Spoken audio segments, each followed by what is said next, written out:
بالله من الشيطان الرجيم بسم الله الرحمن الرحيم ومن يعظم شعائر الله فإنها من تقوى القلوب صدق الله العظيم. Allah subhanahu wa ta'ala has given us this beautiful religion where there is guidance for everything that we want to look for. The outlines, might not have the details of everything. Guideline to go by in order to please Allah subhanahu wa ta'ala and not cause any trouble for yourself or someone close to you. One very important topic which we tend to cover every so often is how to keep the balance within the house of Allah subhanahu wa ta'ala with regards to how we deal with people. So a few important principles that we need to learn from the deen of Allah subhanahu wa ta'ala in the form of Quran and Sunnah. As the scholars would clarify that. Number one, the houses of Allah subhanahu wa ta'ala, masaajid, are there to be use the name of Allah subhanahu wa ta'ala, glorifying the name of Allah subhanahu wa ta'ala. في بيوت أذن الله أن ترفع ويذكر في اسمه. The houses of Allah subhanahu wa ta'ala, in them Allah commanded that is these masajid are made lofty and elevated, that they're seen as a sign of Allah subhanahu wa ta'ala, but also the name of Allah subhanahu wa ta'ala will be glorified. The houses of Allah subhanahu wa ta'ala are to be used for the glorification of Allah subhanahu wa ta'ala. Anything that will disrupt and cause trouble to that is not going to be accepted. Because Sharia would want us to make things easy for everyone. Allah says, وَمَنْ أَظْلَمُ مِمَّنْ مَنَعَ مَسَاجِدَ اللَّهِ أَنْ يُذْكَرَ فِيهِ اسْمُهُ وَسَعَى فِي خَرَابِهِ. Who could be more wretched than the one who stops, who prevents people from glorifying the name of Allah subhanahu wa ta'ala in the houses, in the masajid. And then they cause a masjid to be destructive. Destructive in a sense that they are deserted. No one comes to the house of Allah subhanahu wa ta'ala because of so and so, because of such activity, because of such action. That shouldn't be something that we can take very easy or light.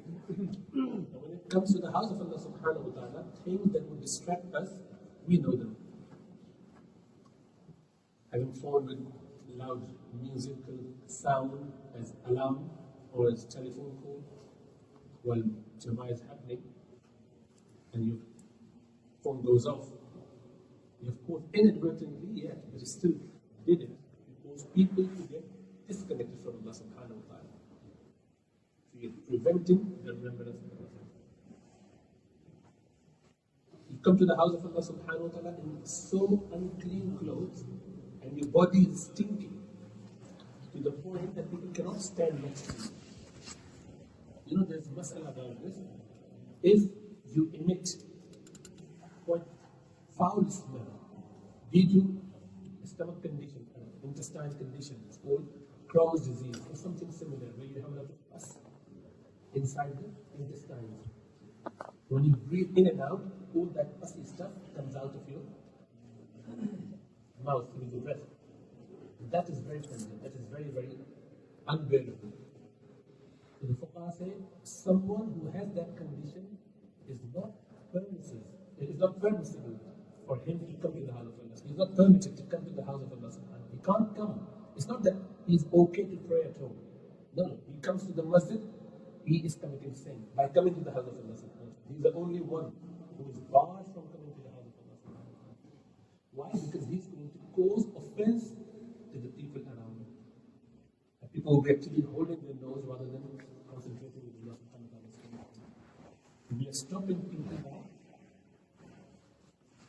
What are actually talking behind, disturbing, trying to shout. That is why in the house of Allah subhanahu wa ta'ala no voice will be raised. You can't say something loud out loud to, even to get your right. This is your right, you want to claim it, put in the house. Don't shout. Go outside. Using the house of Allah subhanahu wa ta'ala only for the glorification of Allah subhanahu wa ta'ala. That is what Sharia guides us. Now the issue is, what about small kids, small children? They come to the house of Allah subhanahu wa ta'ala. Should they be coming or should they not come? When you look at Rasulullah sallallahu alayhi wa sallam seerah, you read all the ahadith around it, around the matter, you would find that there are certain pointers toward allowance for this. And there are certain pointers in hadith and in sunnah Rasulullah which actually go against it. For example, the hadith in Ibn Majah, Rasulullah said, "Jannibu masajidakum, sibyanakum wa majaninakum." Save your masajid, protect your masajid, keep your masajid free from children and absent-minded people, bad people, majnun, those who haven't got enough attention to understand what they are doing, where they are. Keep your masjid safe from them. So on one hand, this is what we see. On the other, we know Rasulullah sallallahu alaihi wasallam met Hassan and Hussein in the masjid. Umama, the granddaughter of Rasulullah sallallahu alaihi wasallam, Zainab's daughter,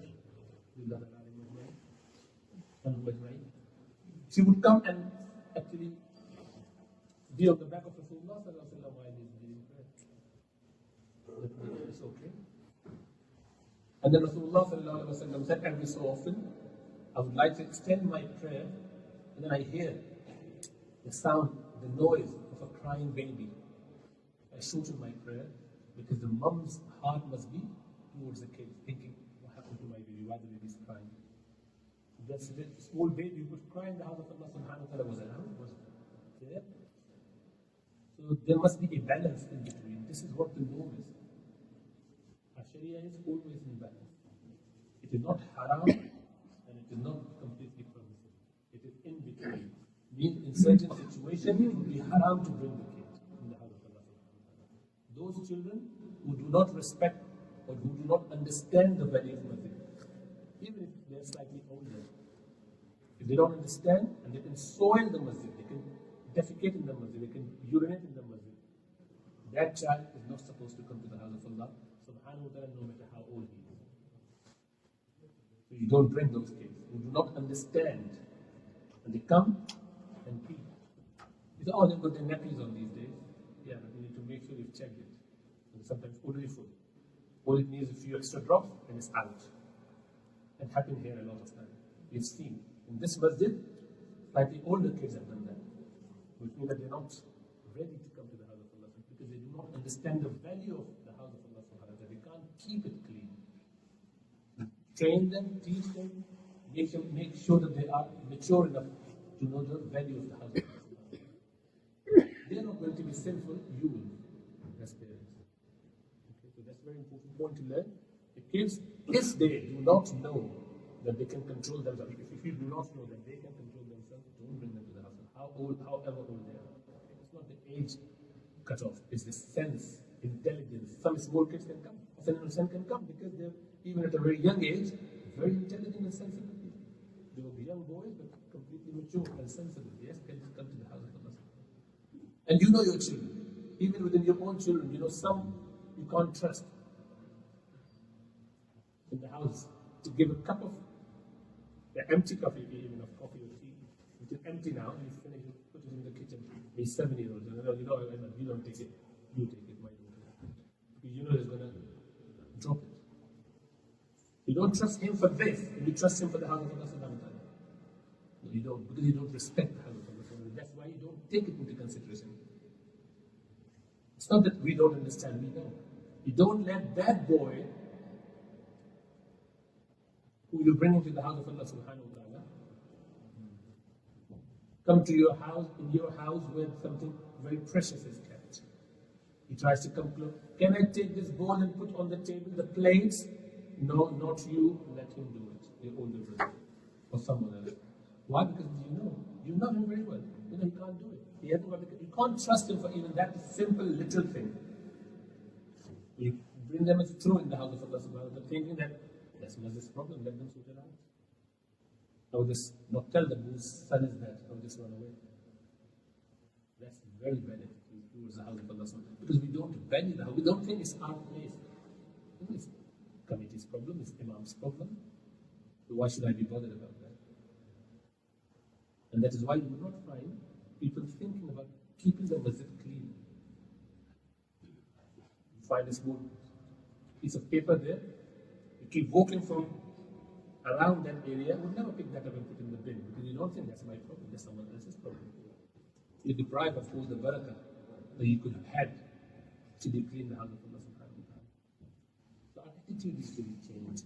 So for that group of kids, they shouldn't be coming to the house of Allah subhanahu wa ta'ala. It's not allowed for them to come to the house of Allah subhanahu wa ta'ala when you know for sure that they are not trustworthy with regards to keeping the masjid, the house of Allah subhanahu wa ta'ala, clean.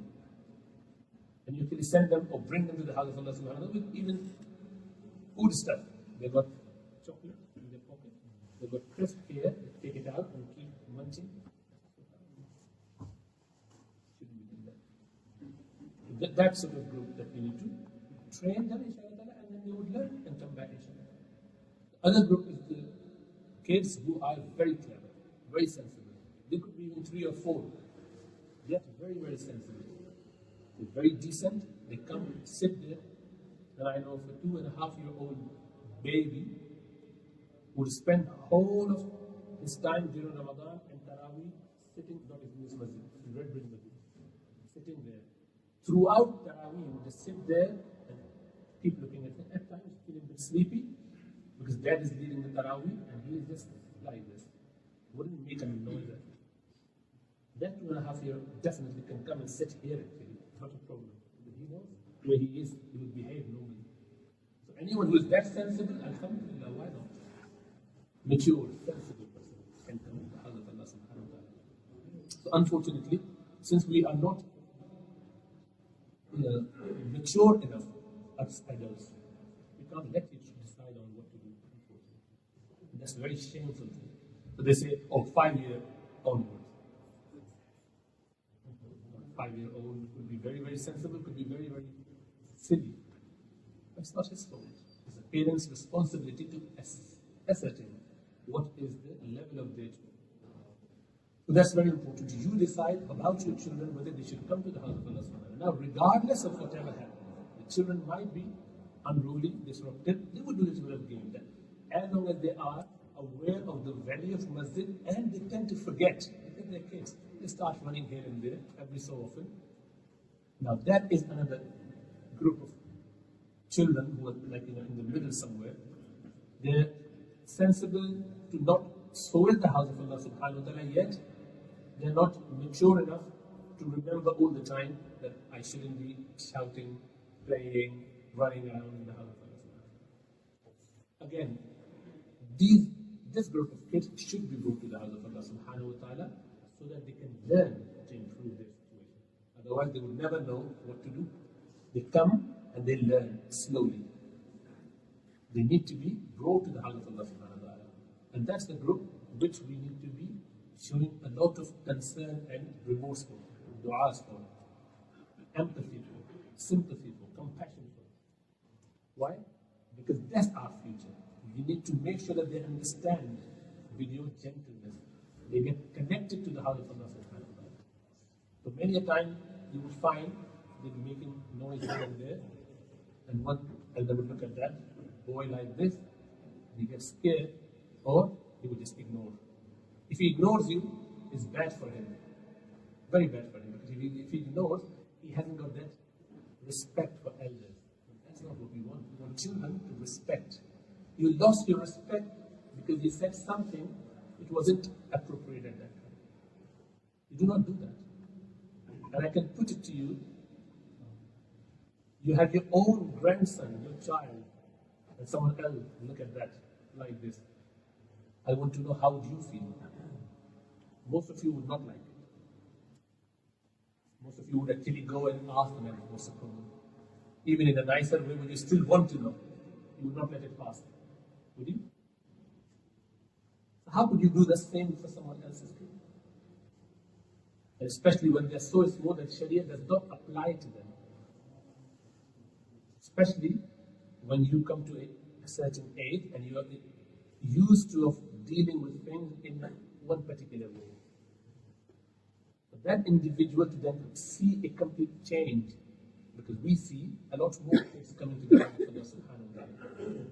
30, 40, 50 years back, you would not find many small kids coming to the house of Allah subhanahu wa ta'ala. Now, fortunately or unfortunately, we are seeing it on the rise. There's more and more kids coming to the house of Allah subhanahu wa ta'ala. It's actually needed as well. We want children to come to the house of Allah subhanahu wa ta'ala, not the group which are not allowed. And that group is the one who does not know the respect of the house of Allah subhanahu wa ta'ala, that they can pee in the house of Allah subhanahu wa ta'ala, they can cause all sorts of trouble. Not that one. You need to know those. And don't let them out.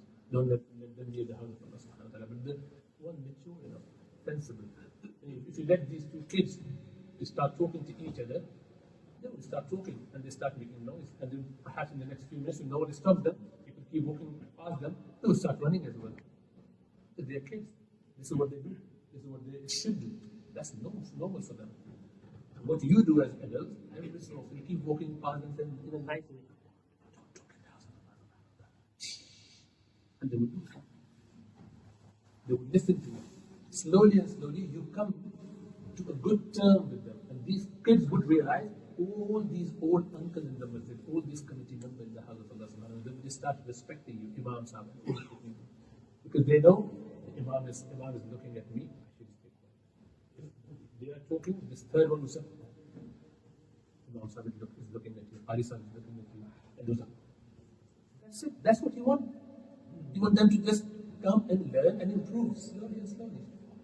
Not because turn look like this, you're about to kill that person. You scare them away. This is again the sunnah of Rasulullah. Rasulullah was someone who would always be smiling. And Rasulullah said, مَنْ يُحْرِمُ الرِّفْقَ يُحْرِمُ الْخَيْرَ كُلَّهُ.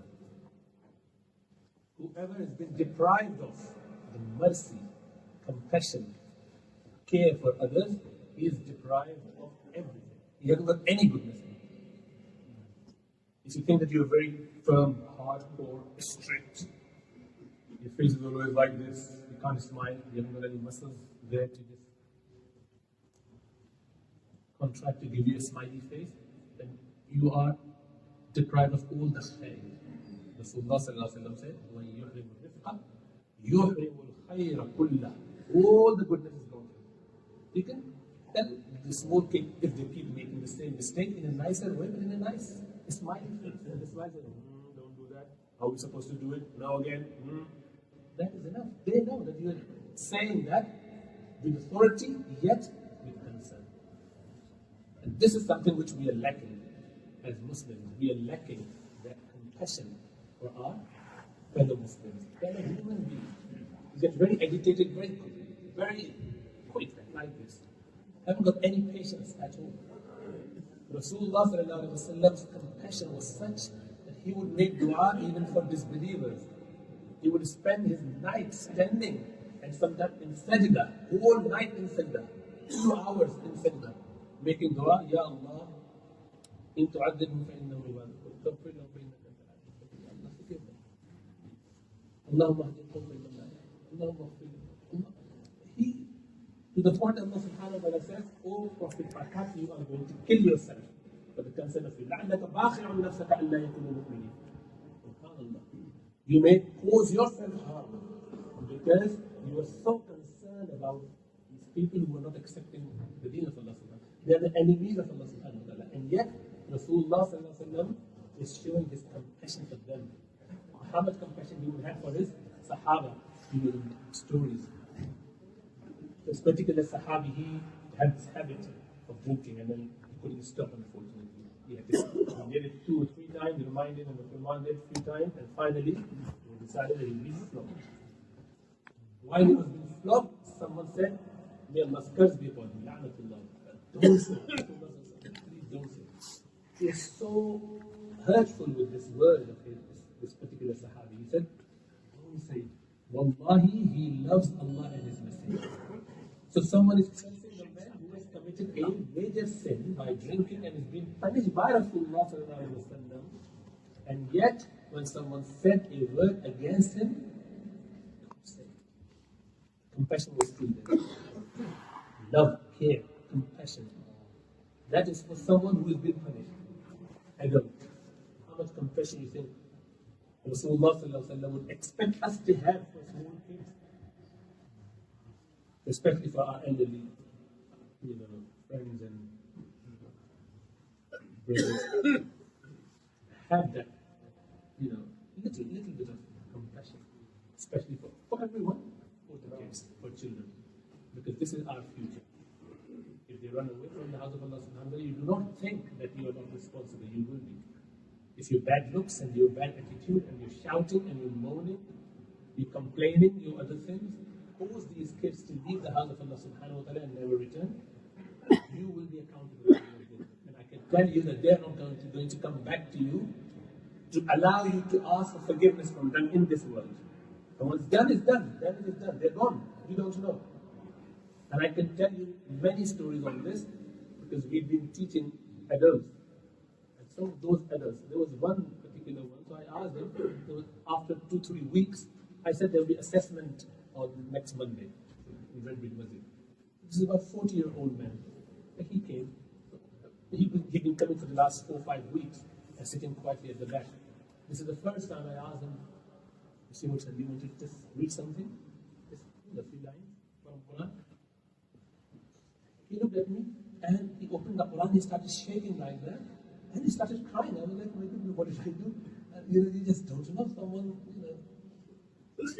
happened? I said to him, what happened? He was like, no, please forgive me, give me a couple of minutes, and then he got settled down and he said, this is after 30 years of my life. I entered the masjid a few weeks ago when I was walking past here.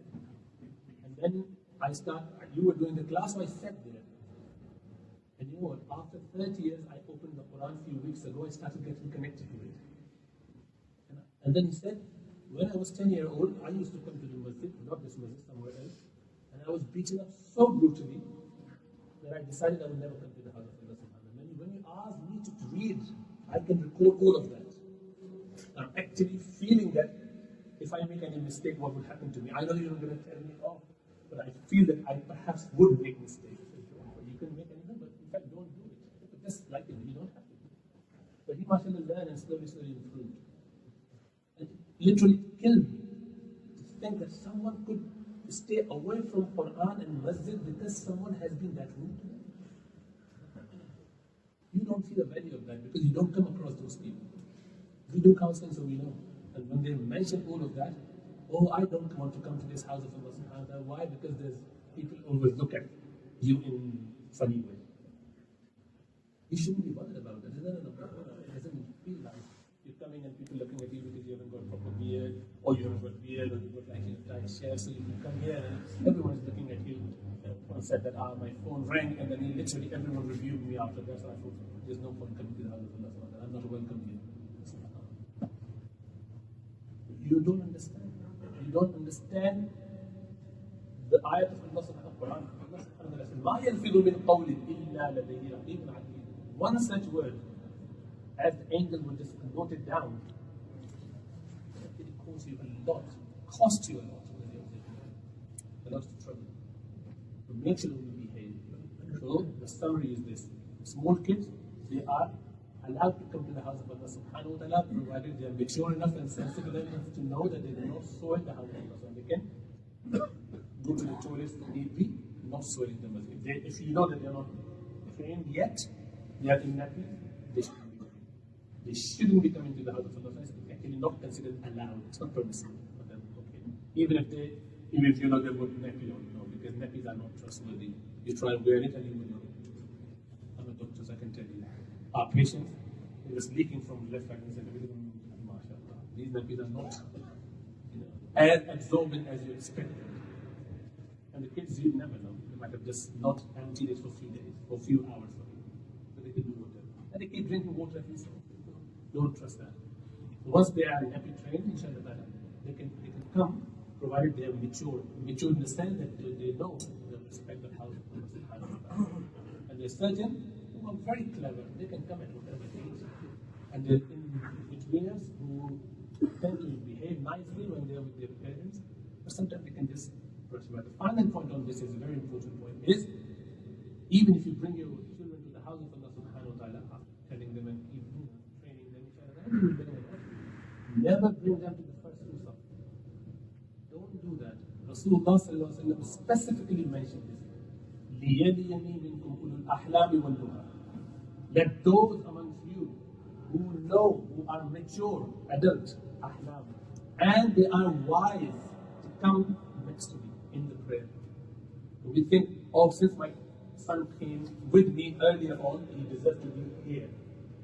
This first stuff is for people who could correct Imam, who could help Imam, who could, if Imam collapses or God forbid has some accident, come and lead it. You think your 5-year-old, you can't do it, your 5-year-old will be able to do it. This is no democracy, by the way. There's no first come, first serve basis service here. This is your prayer, everyone else's prayer, which is presented to Allah subhanahu wa ta'ala by the Imam. It has to be done in the best possible way. Nicely clothed, properly perfumed people. Those who cannot even afford to have sunnah beard, how come inshallah ta'ala will be very pious people in the eyes of Allah subhanahu wa ta'ala, but they are not fulfilling the bare minimum requirement of being in the first serve.